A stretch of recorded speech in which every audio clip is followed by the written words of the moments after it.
la gente se asusta mucho con la palabra dictador, pero es que en plan de la palabra dictador no es más que una figura de una persona que ante una crisis se ponía y la persona decía, yo puedo con esto, y le decían, oye, tienes un año para arreglar este problema. Y en un año el tío se ponía y sus decisiones eran para atajar ese problema. Todos los problemas de caridad que tienen los países tercermundistas o zonas de guerra y tal, son por las ONG, porque viven de las ayudas humanitarias. Le voy a donar, y esa persona en su sofá automáticamente limpia su conciencia y dice, mira, he ayudado a mejorar el mundo. Y esa persona que lidera ese proyecto está viviendo de eso. Por lo tanto, ¿cómo le vas a decir realmente toma acciones de impacto para solucionar ese problema si está viviendo de ese problema? ¿Sabes?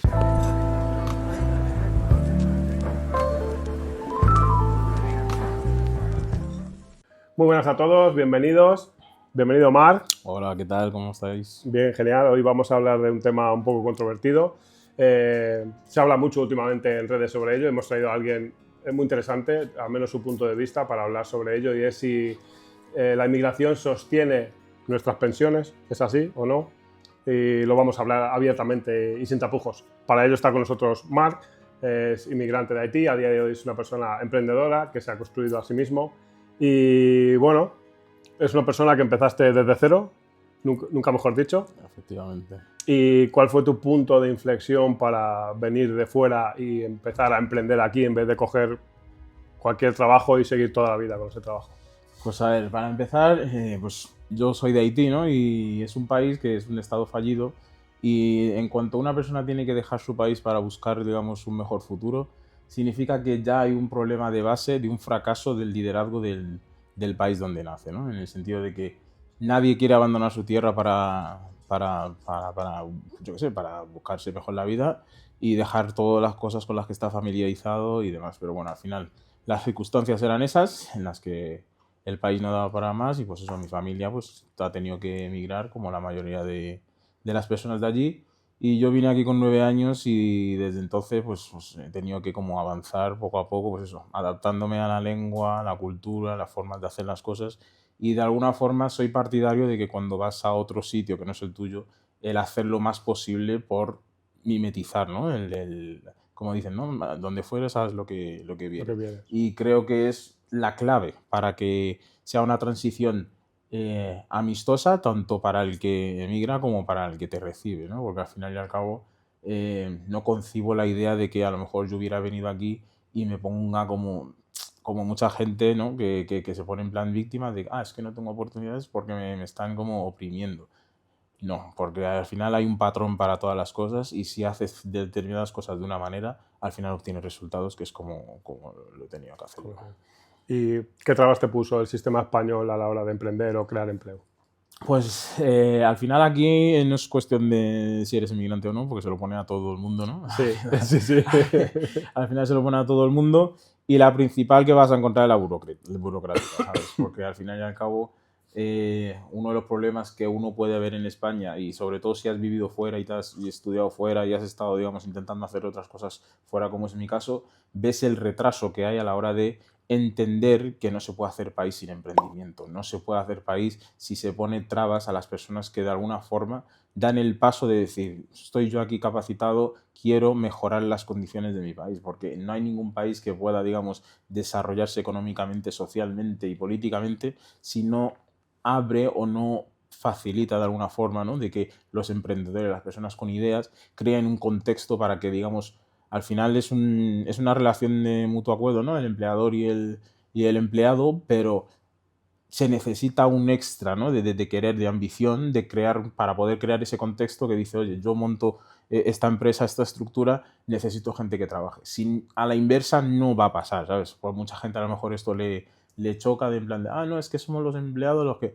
Obviamente, pero se necesita ese binomio, ¿no? Del empleador y tal, pero al final y al cabo tú puedes ponerte a estudiar todo, como en mi caso, puedes estudiar todo lo que tú quieras, sacarte los máster que tú quieras, sacarte los idiomas que tú quieras, pero si no encuentras un contexto donde poner en uso esas habilidades, prácticamente no sirven para nada, ¿sabes? Mientras que muchas personas, ¿no? Es que mi jefe no hace nada. Digo, esa persona está pensando en cómo sostener ese contexto que ha creado, porque gran parte de ellos lo han creado todo. O sea, son los de marketing, han tenido que hacer marketing, contabilidad, Sí. todo. Y la gente piensa que el que ha montado una empresa porque no está pensando en las pequeñas cosas operativas del día a día, no sería capaz de hacer la empresa. Digo, la persona donde para quien estás trabajando, seguramente en la mayoría de los casos empezó teniendo que hacer todo él. Por lo tanto, hazme caso que si tú le dejas a él solo otra vez, va a volver a hacerlo si de alguna forma ha conseguido hacer que traccione. Y luego ha tenido que aprender a delegar. A delegarlo, encima ha tenido que confiar en decir, bueno, vale, no lo voy a hacer, no lo van a hacer igual de bien que yo, pero bueno, como tengo que invertir tiempo en otros aspectos para que la empresa pueda seguir, digamos, evolucionando, voy a confiar en otras personas.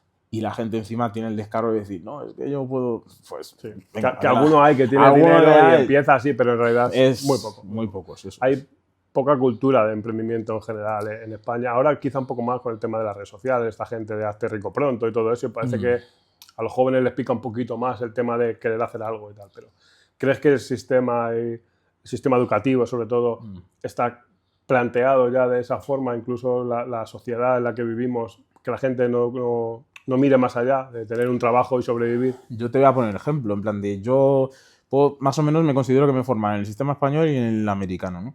Y es que la diferencia es brutal, en plan de yo no quiero como menospreciar ni nada del sistema, ni no puedo decir, pero es que cuando vas allí, tanto a nivel de estudios, a nivel de emprendimiento, a nivel de funcionamiento del sistema, es que no van 5 años ni 10, es que van como 20 años de adelanto frente a países como en Europa que tienden más a, digamos, a la conformidad, ¿no? En plan de, bueno, tampoco hace falta que hagas mucho porque al final es más fácil para la gente, ¿no? En plan de, la mentalidad europea es, si veo que alguien tiene ambición por hacer algo más, automáticamente se sienten como atacados. Oye, pues yo no te estoy diciendo nada, o sea, yo quiero más en la vida, déjame ir a por ello, no me limites en cuanto a tus, o sea, a tus limitaciones, a tu mentalidad, ¿no? En plan de, joder, es como le dices a la gente, oye, pues yo a lo mejor dentro de 10 años quiero tener tal cosa. Y automáticamente notas la vibra de te están diciendo quién te crees que eres, ¿no? O sea, sé que puedo hacerlo o quiero más en la vida, puedo hacerlo y lo voy a hacer. Y al final las personas que son así benefician al resto de la sociedad. Sí, ¿sabes? Hace falta tanto una parte como la otra. Como la otra, o sea, la gente que quiere conformarse y tener un trabajo es Oye, necesaria pues, también. Sí, efectivamente, pero yo no te estoy diciendo nada. O sea, yo no te estoy forzando para que salgas del sofá y te pongas a hacer cosas. Lo quiero hacer yo. Lo quiero hacer yo, ¿sabes? No te estoy diciendo porque yo sé que quiero hacerlo, quiero cumplir un propósito de vida, quiero algo más que simplemente quedarme a verlas venir, por decirlo de una manera. Sí, seguir así. Nos vamos un poco ya con la parte compleja de todo el tema. Tengo aquí varios datos para dar un poco de contexto. Y es que, por ejemplo, en el 2022 ha habido un montón de traslados desde Canarias. Todo el mundo ve la tele y los medios y sabe que ahora mismo es el mayor punto de migración. Yeah. En el 2022 hubo 7.500 traslados de Canarias a la península y en el 2024 ya hubo 39.000 traslados. Es un incremento de un 420%. Llegadas a Canarias en el 2022 eran 15.700 y en el 2024 fueron 46.000. La cifra es un poco elevada, sobre todo en tan poco tiempo. ¿Es razonable que las islas asuman el primer golpe y luego el resto del país se resista a la distribución? ¿Eso es solidaridad territorial o es pasaros el marrón vosotros? Mira, el tema de los flujos migratorios al final es un tema de los estados, ¿no? En plan de... Y económicamente representa casi un fracaso, ¿no? En plan de la administración, que cuando tú tienes ese nivel de flujo migratorio y encima, no voy a decir que no sea como de valor, pero que gran parte de ese flujo que estás amortiguando te está consumiendo más recursos que los que te está proveyendo, es un fracaso por parte de la administración que lo está recibiendo, que normalmente no suele ser así, sino que el fracaso primero suele venir del país emisor, ¿no? Que si tú tienes un montón de gente que se tiene que ir del país es porque tu liderazgo está fracasando. Pero cuando el país emisor también está, digamos, asimilando un montón de inmigración que encima le consume más recursos de los que tendría que estar consumiendo y no aportando el valor que realmente necesitaría aportar, digamos, todos los países utilizan, digamos, la mano de obra barata, ¿no? Porque al final es la finalidad de ese tipo de flujo migratorio. Pero tienes que notarlo, ¿no? Vamos a irnos a la época de bonanza de España, donde estaba la construcción bollante, la hostelería bollante. Pues ahí había como un mandato de pues, hay que dejar gente entrar porque hay que construir, hay turismo que consumir. Pero era una época en la que no consumía los recursos del país para poder amortiguar esa Sí, migración, sí. cosa que ahora no está pasando. ¿Por qué? Porque al final la economía no es tan diversificada como para que la gente que vaya entrando los puedas, digamos, asignar de forma eficiente, ¿sabes? Y ese es el gran problema que yo creo que está teniendo España. Y el número también es distinto. Es Incluso en totalmente. aquella época era necesario, pero incluso sin ser necesario el número no era tan elevado No tan elevado. como es ahora. Y hay muchos casos recientes de recursos autonómicos contra traslados de menores desde Canarias. De hecho, he estado viendo, en base a prepararme esto, que hay bastantes. O sea, ya no es una, como se oía al principio, que se negaban a recibir ese tipo de... Sino que ahora hay muchas que recurren para no recibir menores, que en muchos casos, ya se sabe también, se ve en todos los medios, que muchos no son menores, que vienen ya con ese discurso de porque saben que les distribuyen aquí o les ponen allá precisamente. Y aquí en Madrid, de hecho, tenemos casos muy cercanos de... Lo que pasa en España es que hay un melón que nadie quiere abrir, que es el tema de las pensiones, ¿no? Y se está buscando como una forma de marketing, de decir, bueno, estamos tratando de atajarlo al dejar que, digamos, menores o esa gran afluencia de inmigrantes que vienen indocumentados y por cosas de mafias y demás, intentar, digamos, vender que se está como tomando medidas para solucionar ese problema, cuando en realidad no se está haciendo. ¿Por qué? Porque lo que te he dicho al principio, no se están creando los mecanismos para que esa inmigración que se está, digamos, asimilando aporte el valor en vez de tener que estar consumiendo los recursos que se están consumiendo. Y al final y al cabo vas a tener dos problemas, que es en plan, se te van a agotar el tema de las pensiones y la cantidad de recursos que se te está yendo para vender la idea de que estás tomando decisiones, también se te va a explotar la patata caliente. Por lo tanto, hoy en día la gente venden el humo de España es que está creciendo trimestralmente y tal, pero está aguantando a base de purísima deuda. En plan, de, digamos, si España tiene que pagar 20 millones cada mes en cuestión de mantener el país, se está financiando 30 todos los meses. Por lo tanto, hay un momento en el que eso no se va a poder sostener. De hecho, la deuda ahora mismo es el tercer gasto, creo, del PIB, si no me equivoco. Los intereses. Se está manteniendo a base de deuda y lo único que están haciendo es aguantar hasta que venga el siguiente y se coma la patata. Y hablabas mucho de gente que viene del país de origen que ya tiene como sus problemas de enviar a gente aquí.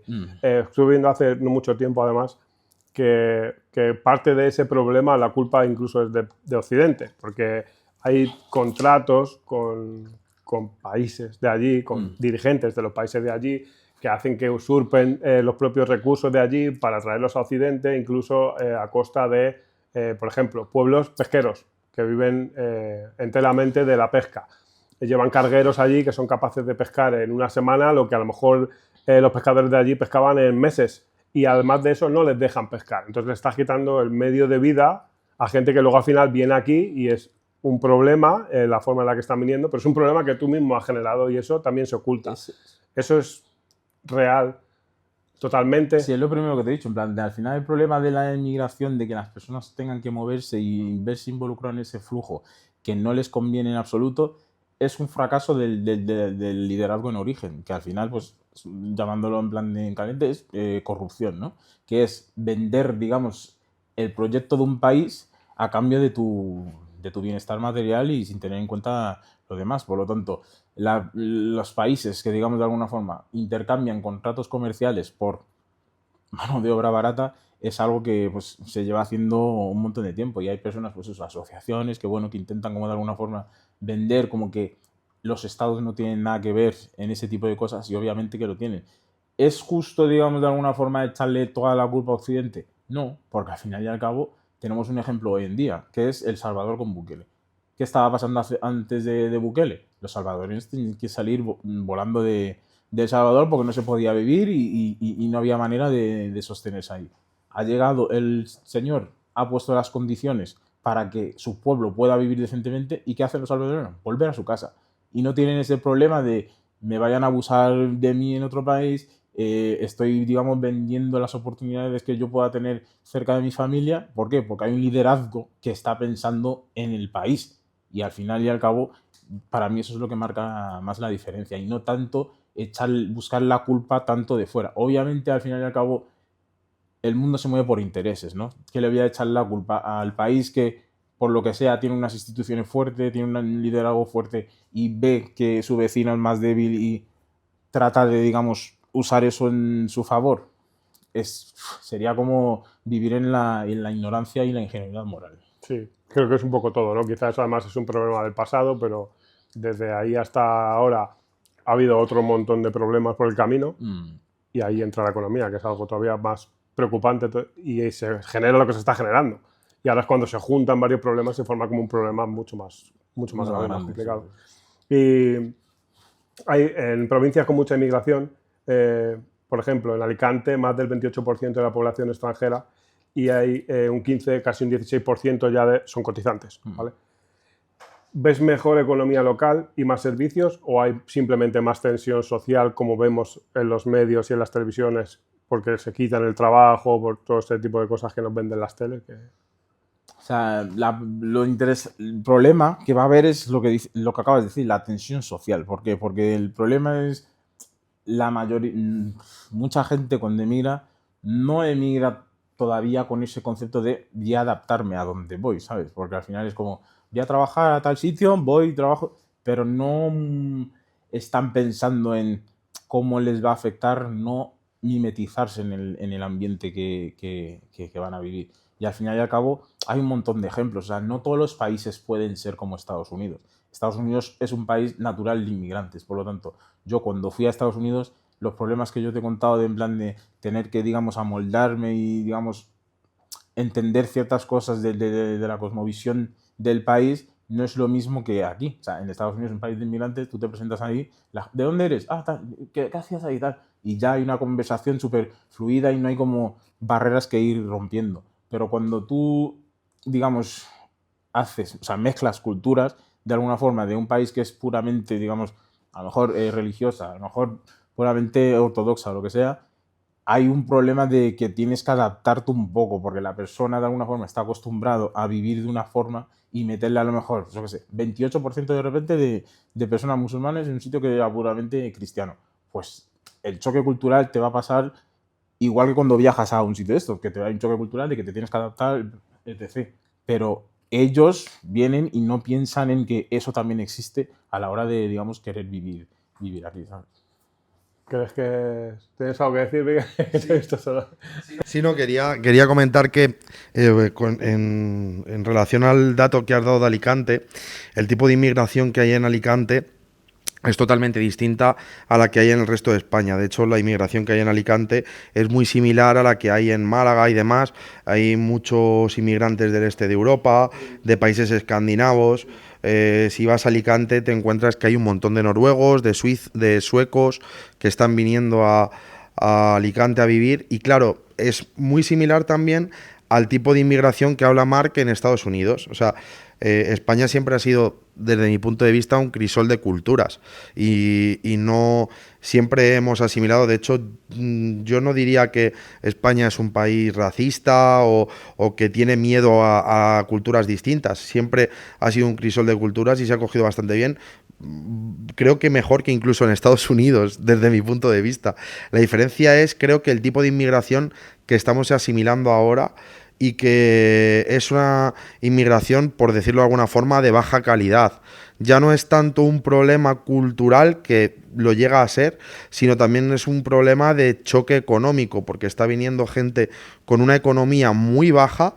De hecho, pues en zonas como donde somos nosotros, Madrid, todo esto, son zonas muy tensionadas con la inmigración del norte de Europa.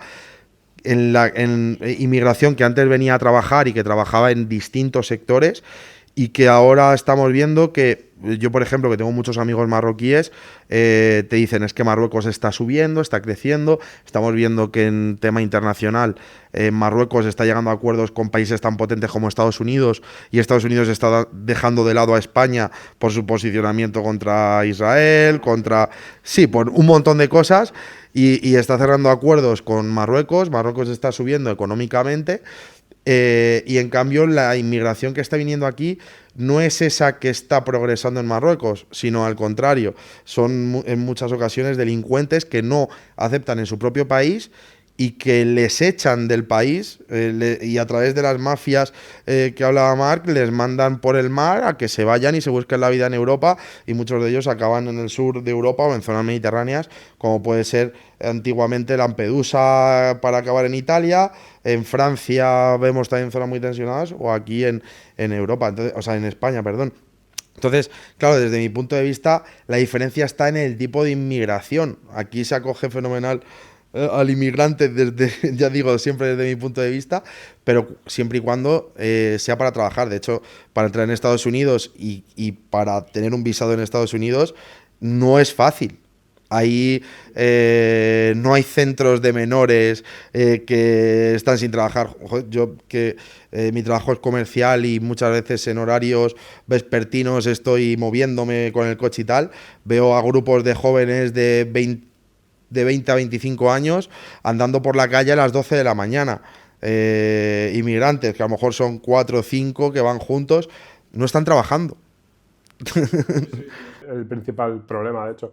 Y quizá uno de los que habría que poner para regular ese tipo de inmigración delincuencial, por así decirlo, es lo que tú dices. En Estados Unidos tú vas y como tengas, por ejemplo, antecedentes, o sea, se investiga primero de dónde vienes y quién eres, cosa que ahora aquí creo que en cierta medida no se está haciendo en muchos de los casos. Y segundo, si tú tienes algún tipo de antecedente, Marc ha estado allí, yo solo he ido de vacaciones, te lo podrá decir mejor, no trabajas allí.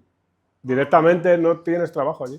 Pero es que incluso cuando vas de vacaciones te preguntan cuando entras. Sí, sí. Yo también he ido de vacaciones y a vosotros habrá pasado. Si hayas viajado a X sitios o tengas ciertos antecedentes penales, no puedes ni entrar de vacaciones. O como hayas estado los últimos 3 años o 4, no sé cuántos años, Siria, incluso en Cuba. Sí, vale. O sea, hay gente que ha viajado a Cuba por turismo y que luego al año siguiente quiere viajar a Estados Unidos y no dejar entrar porque ha estado en Cuba antes. Y cosas así. Incluso te preguntan cuánto dinero llevas, dónde vas a estar en el hotel, ¿cuántos días vas a estar? Miran si coincide la información, incluso te piden que les enseñes la reserva del hotel. Aquí no, aquí evidentemente no se pasa ningún control. Y oye, que fenomenal, que mundo abierto, que todo esto, que todo el mundo puede ir donde quiera, pero muchas veces hay que proteger nuestra propia casa, que es lo que tenemos.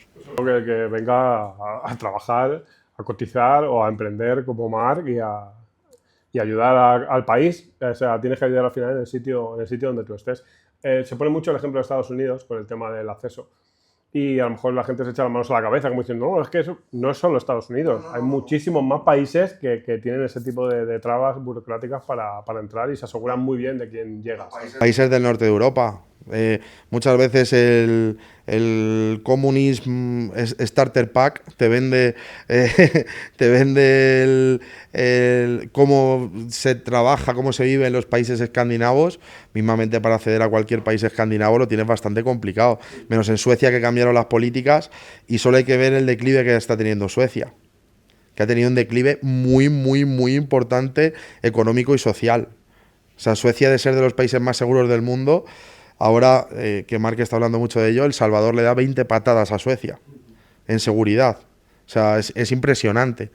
Esto me lo dices hace 15 o 20 años y yo no me lo creo, que El Salvador sea mucho más seguro que Suecia. Hombre, quiero matizar eso. En plan, o sea, hago mucho ejemplo porque al final y al cabo es, digamos, un ejemplo tangible de lo que influye el liderazgo, ¿no? A la hora de solucionar problemas de estructura de un país o de un problema que sea acuciante. Y ya te digo, para mí el primer problema de la inmigración y todo lo que subyace cuando se da una inmigración, digamos, de mala calidad es la falta de liderazgo en origen, por decir la manera. ¿Por qué? Porque vendes a tu gente para, digamos, pues eso, por tratados comerciales, por intereses, etc, etc, etc. Y el problema es que tenemos asociaciones que normalmente siempre ponen el foco o la culpa en, bueno, el receptor es el que ha causado el que ese país esté desestabilizado. Y es que o sea, tenemos el ejemplo. O sea, El Salvador ha dejado de ser, digamos, vulnerable institucionalmente y no ser, digamos, tener una diana para la desestabilización. y se gobierna perfectamente. Sus habitantes no tienen que estar dejando el país para buscar un sitio mejor. Por lo tanto, ¿quién es el culpable de que antes los salvadoreños tenían que emigrar de Salvador para ir a Estados Unidos, a Brasil o a Argentina o lo que sea?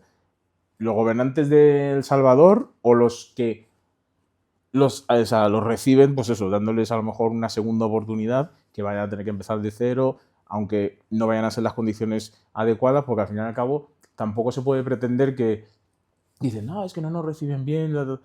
¿Quién es el que primero tenía que haber pensado en que tu bienestar estuviese garantizado? El país de origen, ¿sabes? Con lo cual, eso es el punto clave que quiero matizar. Sí, pero aquí es complicado. O sea, estás partiendo de una base de que la persona que está allí o tiene el liderazgo está pensando de verdad en el pueblo. Claro, porque Creo que es es lo que algo- tendría que hacer, vamos. Pero yo creo que es algo que a día de hoy, en líneas generales, no en España. En casi cualquier país de Occidente eso no pasa. O sea, estamos viviendo algo de como que el pensamiento está por encima de... A nivel más global de lo que estamos viviendo realmente en lo que es la sociedad y como que hay que ir a eso y ya está, ¿sabes? No, Ya. no importa lo que ocurra en el país o no importa lo que repercuta, porque tendría que entrar alguien con la mano muy dura o tomar medidas muy, muy drásticas para solucionar ciertas cosas efectivamente. de una forma muy impopular. Claro, pero que eso es lo que hablábamos antes de que, o sea, la democracia está muy bien, pero cuando las cosas estén bien, ¿sabes? En plan de cuando no hay, como digamos, cosas estructurales que tocar. Cuando hay cosas estructurales que tocar, que tienes que ponerte de acuerdo con el de aquí arriba, el de aquí a la derecha, al final no se hace nada y digamos que lo único que haces es empeorar las cosas que realmente hay que coger y cortar por la raíz, ¿sabes? ¿Crees que es un problema que haya tanta burocracia y tanto mando por encima de cada país en Europa, por ejemplo, que se rigen por lo que se dice allí el en ejemplo que te Bruselas? pone antes del Imperio Romano, o sea, el problema del ego es que cuando estás ya las señales de declive no eres capaz de verlos, porque como llevas tanto tiempo aquí, pues cuando empiezan, digamos, a los indicadores que te están diciendo, oye, pues no puedo seguir operando de esta manera, te rechazas verlos. ¿Por qué? Porque al final tienes que hacer como un ejercicio interno, hablando como si fuésemos una persona, de decir, oye, pues este rumbo que estamos tomando no debe ser así. ¿Por qué? Porque si no, dentro de 10, 20 años, todo lo que conocemos o que se ha construido alrededor de nuestra forma de vida va a desaparecer. No va a existir. Es un poco asumir que estás fracasando, ¿no? Quizás es eso lo que cuesta. Sí, o sea, en inglés dice una cosa, cut your losses. Tienes que quitar, o sea, cortarle la pérdida cuanto antes. Y eso es, o sea, cuando la gente que está tradeando, o sea, te rechazas a pensar que te has equivocado en el trade que has hecho y ves que está bajando el y dices, bueno, no, voy a aguantar un poco Y más. puedes amortizar pérdidas, pero no. No, o sea, al final, ¿sabes? palmas. Sal de ahí, macho, sal de ahí y mañana, bueno, a ver otra estrategia y a ver cómo salimos de ahí. Pero al final, pues eso, igual que en el trade y igual que en la vida, muchas cosas son psicológicas, ¿no? En plan de tener que hacer un ejercicio de decir, oye, paro y empiezo de nuevo y a ver cómo se soluciona esto y mejorar. Empezar de cero. Claro, ya está. Eso es. Se está viendo un poco con Trump eso, ¿no? Con la política que ha tomado ahora en Estados Unidos, como desde el primer día ha tomado una política mucho más agresiva y de repente ha cambiado paradigmas que son súper impopulares, como el tema inmigración, tema transexualidad, todo este rollo woke que llaman allí en Estados Unidos y que de repente ha legislado contra todo eso, siendo súper impopular, pero como diciendo, tenemos que cambiar el rumbo, vamos a rehacer, porque yo tengo la impresión como que en algún momento nos hemos equivocado en una suma dentro del problema y hemos seguido haciendo el problema, haciendo quizá el resto de las cuentas bien, pero lo estamos haciendo fatal todo y es como seguimos evolucionando, involucionando. Es como creemos que el progreso está donde realmente no está y no estamos progresando. Yo veo con muchísima envidia de qué forma se veía el progreso en los años 60 y 70. Claro, pero con muchísima envidia. De dónde venías. O sea, el problema real yo creo que es cuando vienes, como dice él, esto es una democracia, un estado de bienestar, y vienes de eso e intentas mejorar eso basándote en un estándar ya elevado, al final es mucho más difícil que si vienes de una guerra, de una recesión. Sí, no, por supuesto. Creo que, o sea, yo siempre achaco todo eso, por ejemplo, a la educación. Yo me he criado en un entorno pobre y yo he sido muy pobre de pequeño. Pero aún así he vivido en una vida cómoda, he vivido en un entorno pobre comparado con lo que es el primer mundo, ¿no? Pero comparado con el resto del mundo yo he vivido una vida, a mí no me ha faltado comida, no me ha faltado ropa, no me han faltado juguetes, no he tenido ningún problema con eso, no me ha faltado luz, no me ha faltado agua, pero aún así me han educado en una cultura del esfuerzo en la que ahora no se educa. Entonces yo veo el mundo con el mismo hambre que lo veía alguien de la posguerra. Y lo digo con total autoridad de decirlo. Y no he hecho la mili y no. Pero es que de verdad lo veo veo el mundo con el mismo hambre. Y eso yo creo que es una cuestión de educación. Ahora ya no nos están educando en eso. No pasa nada porque repita a un niño 20 veces. Si pierdes, lo importante es participar. Exacto. Ya no se busca la excelencia en general. Es como. Y eso es desde mi punto de vista es eso, un gran problema, y al final hace que Occidente pues no progrese con el mismo hambre. No puedes pedir que venga gente de fuera y no venga a comerte, porque es que vienen con hambre y es normal, es que es el hambre que tendría que tener todo el mundo por muy acomodado que estés.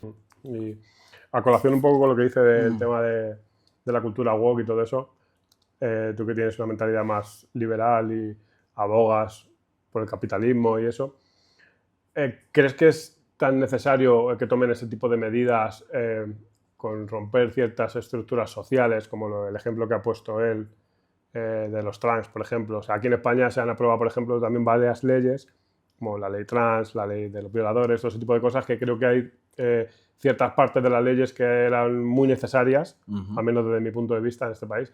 Otra cosa es que se hayan nacido mal, por no asesorarse de expertos o por no hacer las cosas como se debe y luego se tienen que ir corrigiendo a razón de perder en otro tipo de cosas. ¿Crees que todo eso se hace también simplemente por coger ese populismo de saber que ese nuevo que llega va totalmente en contra de esto?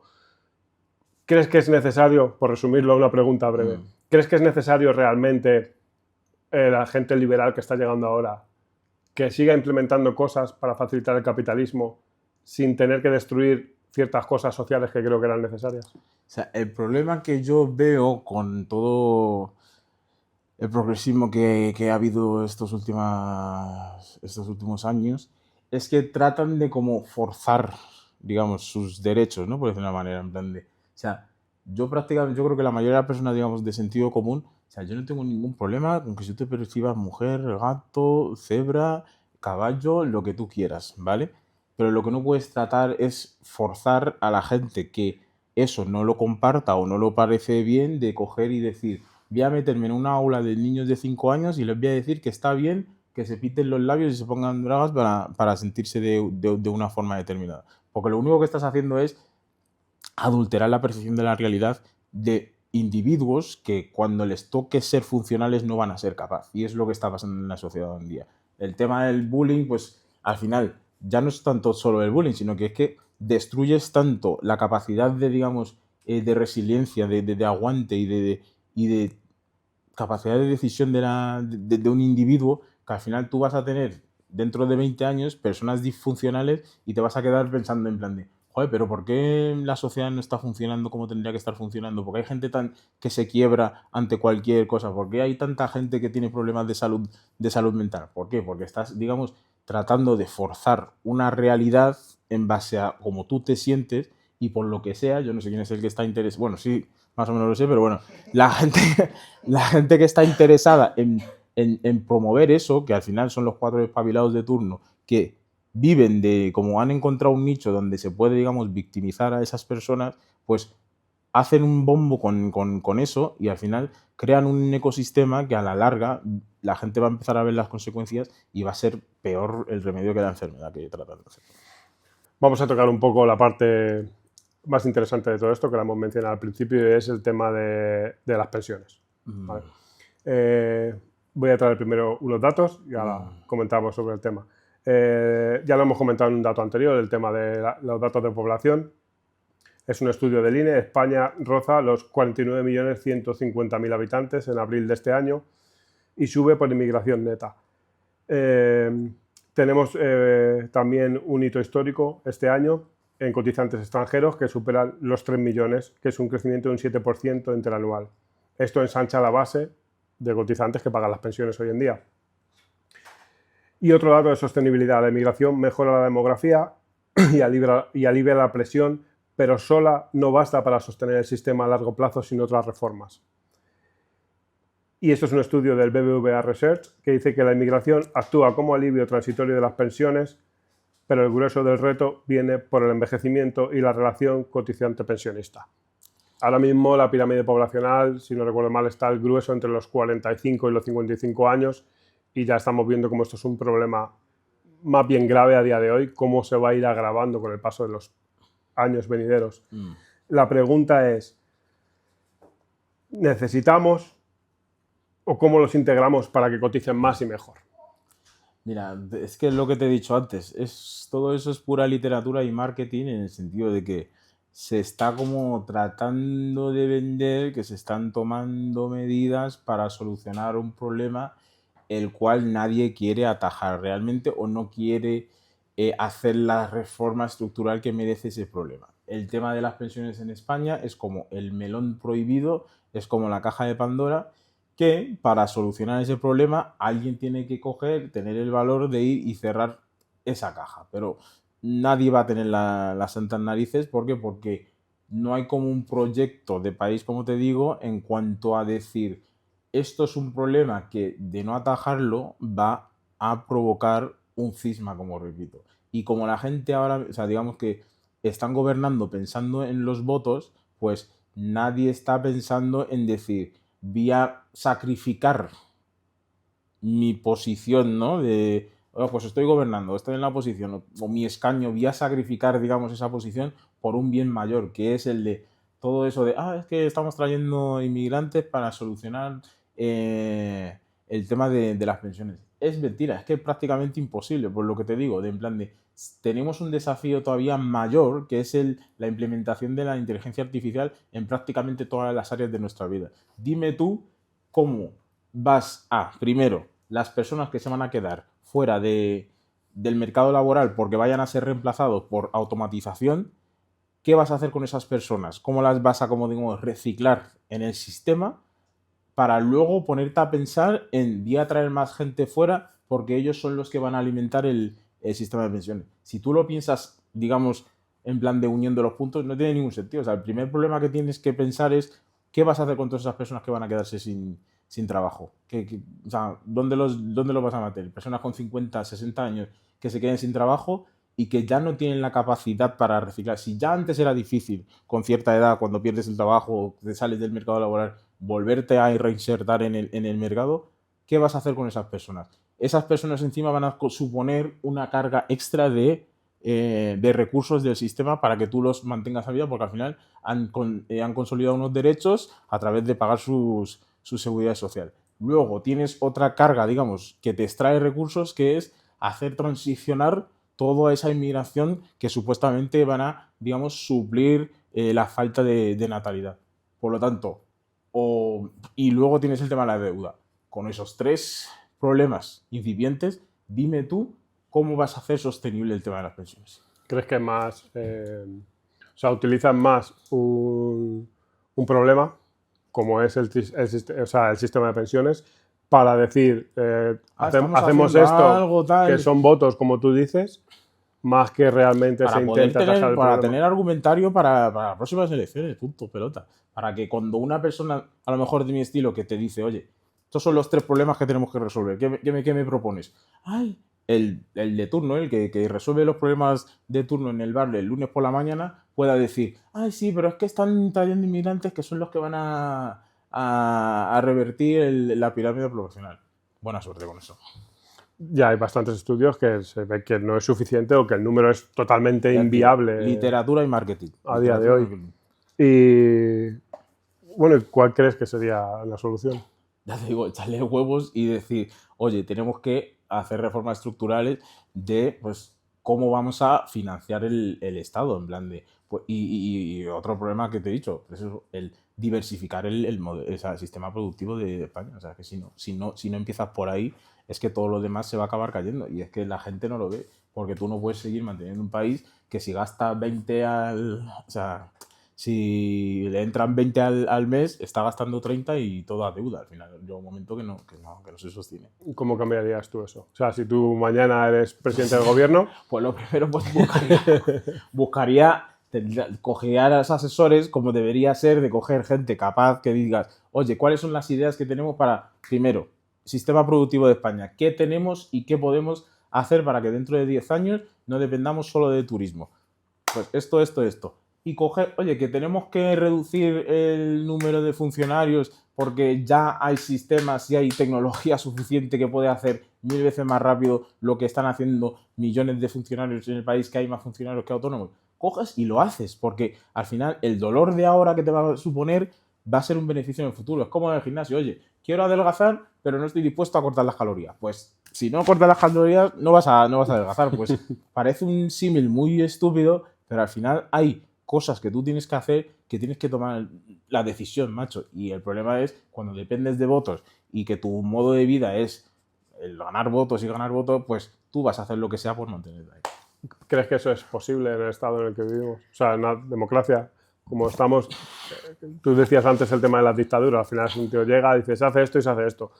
¿Crees que algún presidente de verdad haría algo? El problema es que, por ejemplo, ahora, o sea, lo que decía antes, al final la degeneración, y la palabra que le gusta mucho a Miguel usar, y la involución de un sistema, muchas veces viene por la incompetencia de sus líderes, ¿sabes? Porque al final y al cabo, o sea, en España a día de hoy, imagínate, ¿no? Imagínate que mañana hay una guerra, ¿no? Y España se tiene que meter en una guerra. ¿Qué líder en España sería capaz de conmover a la población y decir, tenemos que ir a defender nuestras fronteras? Sale todo el mundo huyendo, porque no hay esa capacidad de generar, digamos, pertenencia, por decirlo de una manera. La vida, por mucho que la gente se esté quejando en redes, no sé qué, la gente está muy desvinculada de todo y le da igual, o sea, hasta que no llegue el problema. Cuando llegue el problema, todo el mundo estará con la mano en la cabeza de, ay, pero ¿qué ha pasado? ¿Cómo es posible que no haya pensiones? No sé qué. Pues, uno, no hay modelo productivo diversificado. Dos, tienes un sistema quebrado que llevas años, digamos, maquillando los números. O sea, lo que están haciendo con las pensiones en la empresa privada, el director financiero o el CEO de esa empresa ya le estarían enchironando porque lo que está haciendo es maquillar las cuentas, ¿sabes? Y el Estado lo puede hacer. Así que a ver hasta cuándo... Un sistema piramidal. Ah, pero bueno, estafa en toda no, regla. pero es que lo que están haciendo en la empresa privada lo hacen y vas a la cárcel. Se lo llevan a todos. No se permite. Claro, no se pero permite. por lo que sea, hay gente que lo deja pasar. ¿Por qué? Porque supuestamente va a venir la divina providencia a resolverlo. Hablabas antes del tema de una persona tomando decisiones. Para no poner un símil tan drástico como una dictadura, te lo voy a traer más a un símil de lo que es un emprendedor o una empresa, por ejemplo, ¿no? Si tú estás por debajo de un grupo de accionistas que tienes que trasladarle las preocupaciones, la información, tienen que votar, tienen que asesorarse y aprobar cosas, a que tú seas tu jefe de 3 personas, 5 personas de un equipo y digas, esto está mal, ha pasado esto hoy y hay que solucionarlo mañana, porque cuando toda esa otra burocracia llegue y se apruebe, lo mismo la empresa se ha ido a quiebra. Ya se ha ido a quiebra, efectivamente. Y, por ejemplo, la gente se asusta mucho con la palabra dictador, pero es que en plan de la palabra dictador no es más que una figura de una persona que ante una crisis se ponía y la persona decía, yo puedo con esto. Y le decían, oye, tienes un año para arreglar este problema. Y en un año el tío se ponía y sus decisiones eran para atajar ese problema. Que se podría coger y decir en España, vamos a poner a un Florentino Pérez o a Amancio Ortega durante un año para que tome las decisiones, ya que ninguno de vosotros queréis tomar las decisiones que vayan a sacar a flote el este. Y es más o menos algo así que se tendría que hacer para realmente... Pero es demasiado peligroso, quiero decir. Al final darle demasiado poder a una persona... No, pero porque sería como tenías que... Obviamente, porque como hay mecanismos constitucionales y toda la parafernalia... Sí, pero hemos visto que incluso en gobiernos lo peligroso que es intentar hacerse con el control de los antipoderes del Estado. De hecho, en sitios con supuestas democracias hemos visto que es posible totalmente. Al final una persona que se llega a corromper con cierto poder tiene esa capacidad de asumir ese control y decir, me voy a quedar aquí perpetuo hasta que a mí me salga de las pelotas. Yeah. Imagínate una sola persona, está bien que digas, tienes que resolver el problema, y llegue y a lo mejor su propósito sea resolver esos problemas en el año. Y llega un momento en el que dice, hostia, pero es que puedo hacer esto, pues ahora no me va a quitar nadie de aquí. Claro, pero es como todo en la vida, es un riesgo que tienes que estar dispuesto a asumir en base a las circunstancias en las que te encuentras, digamos de alguna forma. O sea, prácticamente, es que al final parece que estoy enamorado de los dictadores, pero digamos que la persona que decide, digamos, oye, voy a postular para liderar mi país, la mayoría de ellos lo que están pensando es en mejorar las condiciones de su gente. ¿Por qué? Porque ven que nadie lo está tomando. O sea, que a lo mejor hay un momento en el que se les va la pinza porque el poder corrompe y tal, pues por eso hay que poner como, oye, pues te dejo un añito, ¿vale? Después de un año, si no hay mejora, pues te vas. El problema que hay, digamos, ya en la democracia igual, es la falta de demandar responsabilidad, ¿no? En plan de, oye, te voy a poner aquí, pero es para hacer eso, en plan de, pues al final tienes en la democracia que la gente se presenta a ser el presidente del gobierno con un programa electoral y una vez que ha ganado, dice, ah, pues mira, venga, hasta luego. Ya estoy aquí, ¿no? Ya. Claro, pues así no vas a resolver nada, con lo cual, al final tienes una red clientelar de gente que pone a palmeros a hacer trabajos de personas que tendrían que ser técnicas y que, digamos, de alguna forma tuvieran competencia. Tienes a gente que simplemente está en ese puesto, por decirlo de una manera, porque es un palmero y ha sabido dar palmas durante muchos años y han dicho, ah, mira, tu recompensa es esto. Luego le llega un informe de, ah, pues a lo mejor la industria tal está en declive, todos los KPIs que tiene de que estamos en declive. Se lo pasa al técnico y el técnico dice, a ver, tú eres el dime tú qué tengo que hacer. Y al final tienes un informe pasándose por despachos y termina el año y nadie resuelve el coge problema. un cajón y dice, venga, aquí, ya dentro de 4 años, cuando me vaya, el que venga que se lo encuentre. Y se va acumulando eso ahí. ¿Y quién lo va a resolver? En la próxima legislatura. Claro, es que... ¿Qué? A ver, quería intervenir un poco porque creo que se está hablando un poco con cierta ligereza de la dictadura. A ver, entiendo lo que queréis decir y comparto ciertos aspectos de que estamos en un punto en el que hay que ponerse como duros porque al final las circunstancias así lo requieren y creo que se ha ido todo un poco de madre. Pero veo que estáis hablando todo como muy a nivel económico, que entiendo que es fundamental y al final, nos guste o no nos guste, el dinero mueve el mundo, pero ¿dónde queda el ámbito social? O sea, ¿estáis de acuerdo? ¿Estáis hablando del movimiento woke, de la ley trans y tal, como si fuese algo súper prescindible? Creo que tampoco es así. Y al final, el tema de cómo pasa en Estados Unidos de Trump, yo entiendo que el tema de inmigración se ha ido de madre y estoy de acuerdo en que debe de estar más regulado y que no se está haciendo como se debe, pero una vez llegados a este punto, tampoco me parece lo justo el hacer como, por ejemplo, quiere hacer Trump, o como está haciendo Trump, de hecho, de coger y, venga, ahora llevamos durante años haciendo una cagada mal hecha y ahora toda esta gente se va a ir fuera. Entonces, una vez llegados a este punto, ¿cómo crees que se podría hacer? ¿Cuál sería la mejor solución sin tener que ser tan radical? Porque al final, además, creo que es algo que en estos tiempos no debería ni siquiera ni de pasarse por la cabeza, de tener que ser radical, de decir, no, es que ahora somos nosotros o nadie. El problema es que hay problemas que para solucionarlo tienes que, digamos, tender a la radicalidad. ¿Por qué? Porque si no, de alguna forma, lo único que estás haciendo es poniendo un parche. ¿Y qué acaba pasando con los parches? Se acaban erosionando.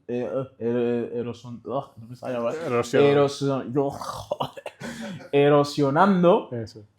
Y cuando se erosiona, ¿qué pasa? Sigue el problema ahí debajo. Por lo tanto, si tú o cualquier otra persona piensa que el, digamos, atajar un problema o cortar de raíz para poder, digamos, que haya nuevos brotes verdes es un problema, significa que lo único que estás pensando es pues eso, ¿cómo lo digo? Muchas veces se peca de ingenuidad moral, ¿no? Que es en plan de pensar que el pensar simplemente en el corazón, en la humanidad, es lo que va a solucionar el problema. Y para nada, ¿sabes? Porque al final lo único que tienes es... primero tienes el que tolera, como decía Maquiavelo, ¿no? El que tolera el desorden, primero tiene el desorden y luego tiene la guerra. Y esa, digamos, esa forma de plantearme lo que me has dicho es de que dices, ah, bueno, pues puedo tolerar un poquito de desorden porque seguramente que con eso voy a evitar la guerra. Lo que vas a tener el desorden y luego vas a tener la guerra. Por lo tanto, hay veces que hay que tomar decisiones difíciles Pero para... al final, o sea, el resultado de todo esto es que por unos malos dirigentes, al final siempre el que paga el pato es el ciudadano. Entonces, ya sea para lo hayan hecho bien o mal, o sea,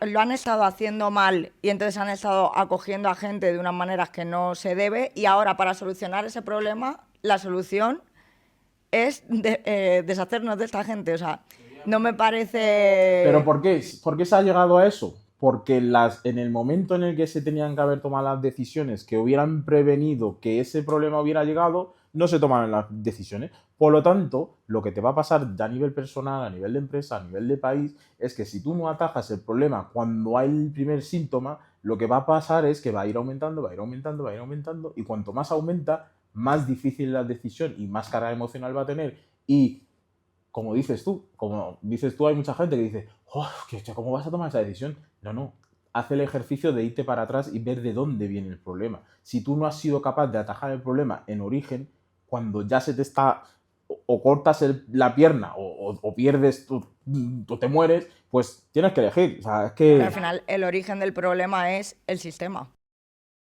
Pero hay... Es cómo está montado el sistema. Vale, pero hay gente que está tomando decisiones en el sistema, ¿no? Malas decisiones. Entonces, a lo mejor lo que habría que es ir contra esa gente que está utilizando el sistema a su favor.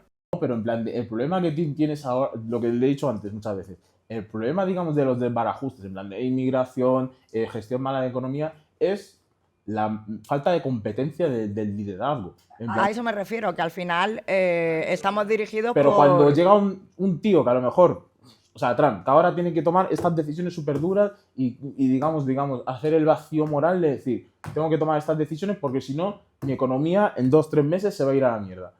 ¿Qué le dices a ese tío? Le dices, ay, bueno, pues mira por otro lado y déjalo pasar y que dentro de 3 meses se vaya la economía a la mierda, o tomo la decisión de que se tenía que haber tomado hace 5 o 10 años y para solucionar una deuda, que es como lo de la pierna, se te engangrena un dedo, cuando tenías que ir al médico para cortar el dedo, dijiste, bueno, no es seguro, que no es nada, de repente tienes la pierna en plan de que no sientes nada y dices, bueno, voy a esperar un poquito tal, se te ha llegado a la rodilla, ¿qué haces?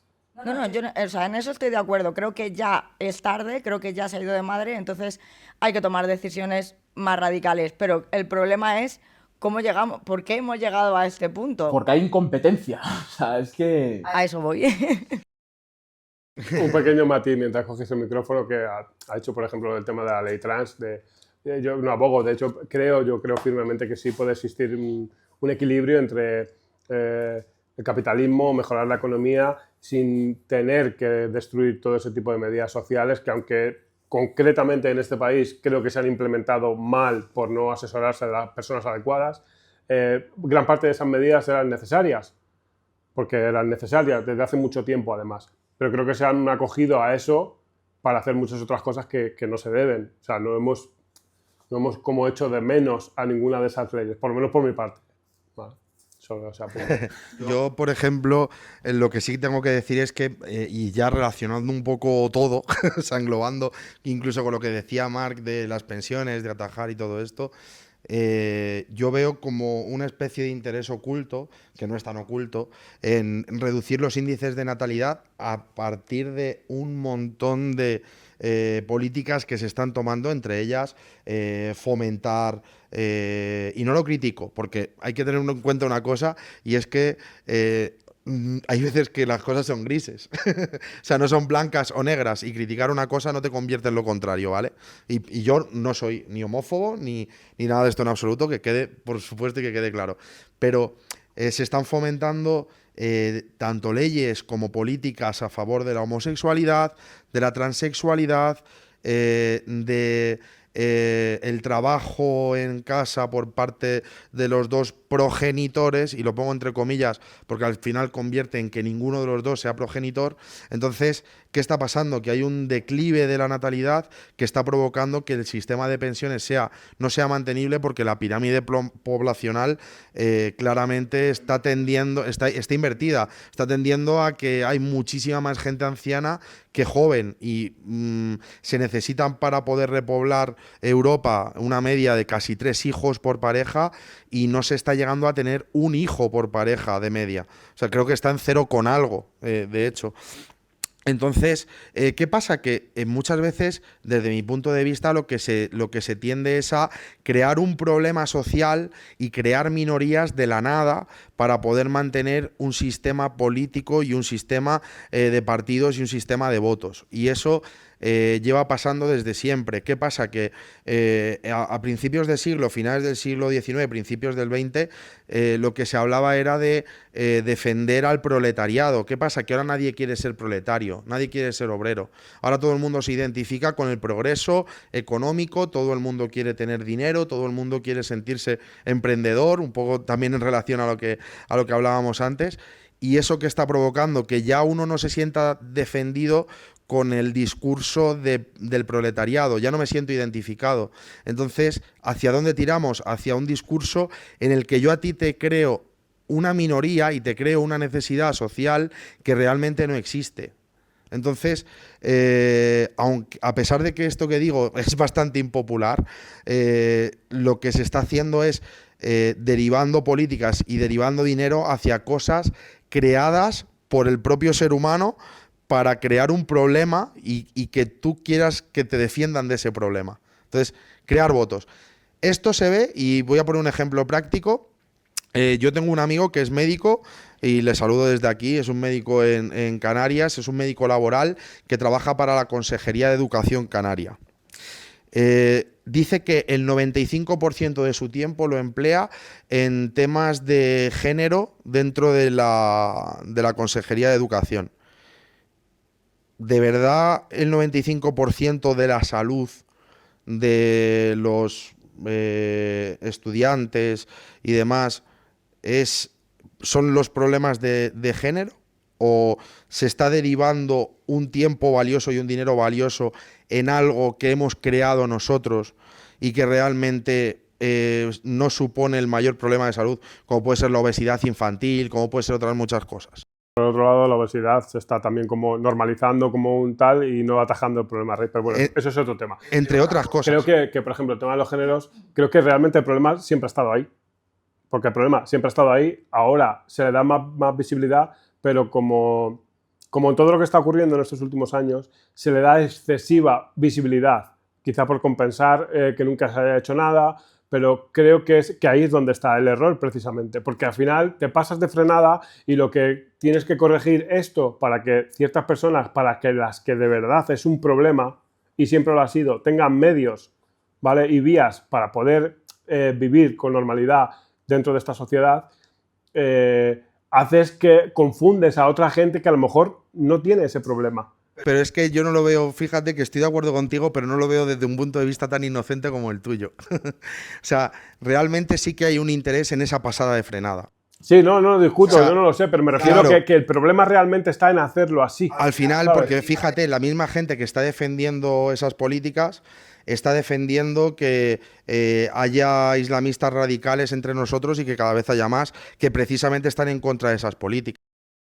Entonces, Sí, eso sí que me parece súper curioso. claro, además, es algo totalmente controversial y totalmente paradójico que alguien tenga ese pensamiento en la cabeza. Y yo, por supuesto, que estoy de acuerdo con lo que dices y que es algo que siempre ha estado ahí, que es un problema a atajar, pero poniendo en el candelero algo tan actual como es el tema de Palestina, por ejemplo, me parece sorprendente que se pare una vuelta a España por una manifestación a favor de Palestina, cosa que yo estoy de acuerdo en que tenemos que tener conciencia social sobre lo que está pasando, pero en cambio no ha habido una sola manifestación contra el gobierno durante este tiempo, hablando de vivienda, hablando de la precariedad de los salarios, hablando de cómo ha subido cualquier activo como la vivienda, el oro, lo que hablábamos el otro día en el Deluxe.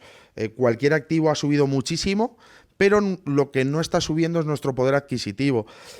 No he visto ninguna manifestación contra eso. Y las ha habido, perdona, han dicho que ha sido de ultraderechistas. Exacto. Y además, ¿qué pasa? Que la gente que tiende a salir a las calles no es precisamente la gente supuestamente ultraderechista, que para mí ya, o sea, para mí no existe la ultraderecha. O sea, para mí la ultraderecha es algo prácticamente residual. O sea, lo que sí que hay es gente liberal y tal, y esa gente normalmente no sale a la calle. ¿Quién sale a la calle? Pues precisamente los que han salido a favor de Palestina. Pero esa gente no se está quejando en contra del gobierno ni por la precariedad laboral, ni por la vivienda, ni por todo Sí, esto. de hecho, te iba a decir, en base a lo que has dicho antes del tema del discurso para el proletariado, yo creo que ahí de verdad que no es así. O sea, ¿de verdad hay un discurso para el proletariado? Ahora ya no. Tú dices que existe ese discurso y que la gente no se siente identificada con ese discurso porque pretende otro tipo de cosas Claro. o quiere tener otro poder adquisitivo. Yo creo que directamente ha desaparecido. Sí, ese no, discurso. no existe. Lo que yo quería decir con esto, que a lo mejor me he desviado del tema, es que antes existía ese discurso porque se buscaba una minoría. Y lo que hace el socialismo precisamente siempre es buscar minorías y sustituir esas minorías. Es decir, llega un momento en el que incluso la gente del colectivo LGTBI ya está cansada del socialismo porque está viendo que están defendiendo cosas que muchas veces se contradicen entre sí, que ellos también están buscando el progreso económico, como cualquier otro colectivo, y entonces se están empezando a cansar. ¿Hacia dónde voy a tirar? Vuelvo a tirar hacia la inmigración. Ahora voy a hacer otra minoría. Entonces es una cuestión de hacer minorías. El discurso de proletariado existía, como decía, a finales del siglo XIX, principios del XX. En el momento en el que a partir de los años 50 se empezó a gastar ese discurso, de hecho se empezó a ver aquí un poquito más tarde en España, como siempre vienen las cosas más tarde, en la época de Felipe González, empezó a defender al obrero. Felipe González terminó con otro discurso totalmente distinto a la defensa del obrero. O sea, y de hecho ahora Felipe González es prácticamente un liberal reconocido. Entonces, todo ese discurso de buscar minorías va cambiando y nos las van creando sin que nosotros nos demos cuenta. Y por eso te decía que yo no tengo ese punto de vista tan inocente como tú, que te honra por otro lado, pero creo que sí que hay un interés oculto en que se pase de frenada esas políticas. Y Marc en esto creo que tiene bastante además que decir. O sea, es lo que decía yo antes, en plan, de todo el tema de la caridad, feminismo moderno, todo el tema de minorías, que es algo que yo vivo y pues voy a hablar por el caso de mi comunidad, como os decía antes, en plan de toda institución, asociación o persona defensora de causas justas que me dice, no, es que tú como negro, ¿cómo puedes pensar así? Es porque está en la base de la pirámide, sin entender que los que están arriba en la pirámide han creado ese contexto para que se perciba que están como tratando de salvar al mundo a través de, pues eso, medidas de tal, acciones de tal, pero la persona que está abajo y que realmente tiene esa inquietud por solucionar ese problema, no repara muchas veces, la mayoría de las veces veo que no reparan en pensar en cuanto hay dinero en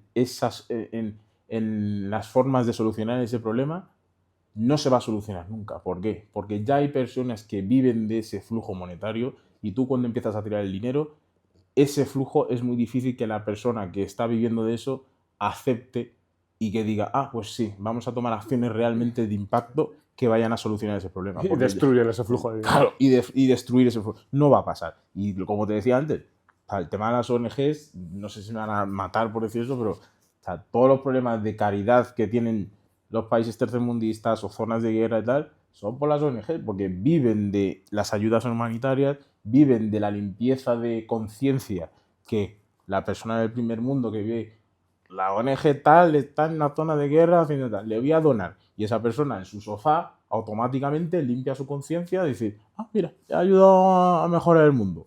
Y esa persona que lidera ese proyecto está viviendo de eso. Por lo tanto, ¿cómo le vas a decir realmente toma acciones de impacto para solucionar ese problema si está viviendo de ese problema?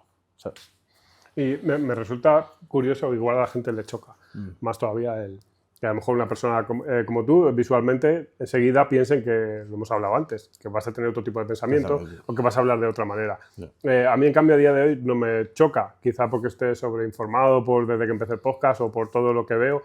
es todo lo contrario. Cada vez veo más gente que en teoría tiene que tener otro tipo de pensamiento, más de izquierdas o más progresista, cambiar totalmente, irse de hecho totalmente al bando opuesto. Y creo que es algo que el socialismo tiene que hacérselo ver. O sea, cuando tú estás intentando mejorar la sociedad o haciendo políticas sociales para ayudar y colaborar en la sociedad, y lo que estás consiguiendo es que polarizar a un sector grande de la población con lo que estás haciendo precisamente hacia el otro bando, es que algo estás haciendo mal. O sea, sobre todo en cuanto a, o sea, relacionado a lo que te decía antes de la caridad, pues el tema de la izquierda con el tema de la, por decir, pobreza o no, digamos, querer que la gente prospere, por alguna manera, ¿no? O sea, ponen como objetivo, pues, la persona que quiere prosperar, la persona que quiere crear riqueza, en plan de, digamos, tratando de proteger a la persona que cree en su discurso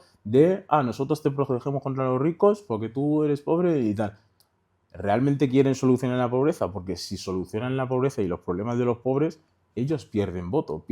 ¿A quién van a tener que convencer o a quién van a tener que, digamos, vender la moto, por decir una manera? Por lo tanto, la fluctuación esa que tú a lo mejor estás viendo es porque, como hoy en día la información es como más, está más diversificada y la gente pues puede informarse fuera de la televisión y Sí, los del medios básicos. pues aunque va como a ralentí, pues poco a poco la gente va viendo en plan de, pues es como lo que digo yo, el tema de Irene Montero. Tienes una mujer que te dice, no, es que las mujeres podemos hacerlo todo nosotras solas, no necesitas a un hombre, bla, bla, bla, bla, bla. Y tú simplemente tienes que coger y pararte a pensar y decir, oye, pues esta mujer me está diciendo que yo no tengo que seguir paradigmas tradicionales de cómo relacionarme en pareja, y resulta, se ha buscado un hombre, se ha casado con él, ha tenido hijos, se ha comprado una casa con él, y en el futuro pues tendrán nietos y van a envejecer juntos. ¿Cómo es posible que tú me estés vendiendo una cosa que tú en tu vida propia no estés haciendo? Por lo tanto, como hay tanta falta de coherencia y hoy en día hay tantas personas mirándote, al final eso sale, ¿sabes? Y por lo tanto yo creo que por ahí está viniendo esa fluctuación y ese despertar de muchas personas de no comerse ese marrón. Y luego está el tema de que se polarizan hacia el lado opuesto sin haber un discurso concreto ni bien estructurado siquiera en el lado opuesto, por lo menos desde mi punto de vista, porque ni siquiera la derecha que tenemos hoy en día, o sea, ahora mismo aboga por un discurso ya pasado, que quizá en su momento funcionó, de apoyar al empresario para que cree puestos de trabajo. Yo creo que siguen arrastrando ese discurso a ralentí, pero que ya no se lo creen ni ellos y ni siquiera tienen un plan para corregir ciertas cosas que harían falta para que se genere más consumismo y resolver ciertos problemas. Entonces, es ahí donde entra, y lo voy a decir abiertamente, es ahí yo creo donde entra Vox, donde ha tenido cabida y donde no para de crecer precisamente por eso, sin tener tampoco un discurso... Un plan que digamos que claro, va a solucionar, simplemente se apoya en 3 problemas concretos que hay en la sociedad, utiliza un método de apoyar el discurso populista que es algo que ya hizo Podemos en su momento, aunque le sorprenda a la gente, creo que es exactamente lo mismo, pero de otro color. Y está creciendo enormemente, porque yo veo, por ejemplo, gente en mi trabajo, sin ir más lejos. Un montón de gente, tío, que antes en las fábricas o en esos sitios la gente podía ser alguno del PP, la mayoría eran de izquierdas, tal. Ahora, raro es con el que hablas que te dice, no, yo voy a votar a vos. Es que esto que está pasando, es que... Pero tampoco hay un discurso claro. Entonces yo me pregunto, ¿tú has sido siempre con este pensamiento? Yo digo, ¿Todo esto ha ocurrido al empezar a emprender? He tenido como un proceso evolutivo que es en el de no poner mis esperanzas en terceros, ¿sabes? Por lo tanto, o sea, parte de, digamos, desarrollar una actitud emprendedora y de querer, digamos, hacer y generar cosas es no depender de que un tío se te ponga delante de la tele y decir, si me votas a mí voy a solucionar tus problemas. Y tristemente, pues hay personas que por falta de recursos, por falta de interés o circunstancias, su única esperanza de mejorar su vida o de sentir que la resignación con la que viven en el día a día es que aparezca un tío detrás de la pantalla a las 3 de la tarde o a las 10 de la noche diciéndole que si me votas te voy a cambiar la vida. Y aunque vayan pasando los años y se vea que el tío que te dice que te va a solucionar la vida no te soluciona absolutamente nada, todavía se tiene pensado, y no es porque no sea el mecanismo, porque al final, como te digo, si tú pones a alguien competente y que realmente crea un proyecto de país, va a hacer algo. Es como un plan de... Pero el problema es que la mayoría de políticos no son como un empresario o un emprendedor, que tú eres empresario y tú te desvives porque esa empresa salga adelante. Es en plan de como, yo he puesto una empresa y tengo que hacer cosas para que... ¿Por qué? Porque tus decisiones y tus no decisiones impactan directamente en el proyecto que estás creando. Pero el problema que tienen la mayoría de políticos a día de hoy, uno, no les interesa, digamos, desarrollar un proyecto de país, por decirlo de una manera, porque simplemente se piensa en el voto de los cada 4 años y ya está, y no se está pensando en el servicio a tu país, ¿sabes? Eso es. Ese es el primer problema. Y el segundo problema es, no hay consecuencias por Por no resolver la no nada competencia o o por porque no no se hacer haga nada, nada. ¿sabes? Por lo tanto, cuando tú operas en ese contexto, o sea, es evidente que no se va a resolucionar nada y que las personas van a estar como pollos sin cabezas tratando de buscar una solución. ¿Por qué? Porque cada 4 años ponen su esperanza de que si yo voto a esta persona, mi vida va a cambiar y da igual, yo qué sé, yo es que llevo aquí 26, 27 años, pues, o en el mundo, cualquier persona que tenga mucha edad. Si tú tienes 50 años y ves que llevas 50 años votando y que cada 4, 8 años tratas de votar y que a ver si mejora mi vida y no mejora, cambia el enfoque, macho, ¿sabes? De hecho, lo que yo, por ejemplo, percibo es que no hay ningún político con un ideario claro. De hecho, cuando lo ha habido es cuando más hemos progresado. Es decir, tú veas cualquier color, cualquier partido político y tienen como un manual de ideas creado por ese partido, pero que seguramente ninguna de ellas sea suya propia. De hecho, tú ves a Pedro Sánchez, tú le ves como un teórico que diga quiero hacer esto, esto y esto para mejorar el país. No se le ve, pero es que no se le ve ni a él ni a ninguno de los que hay.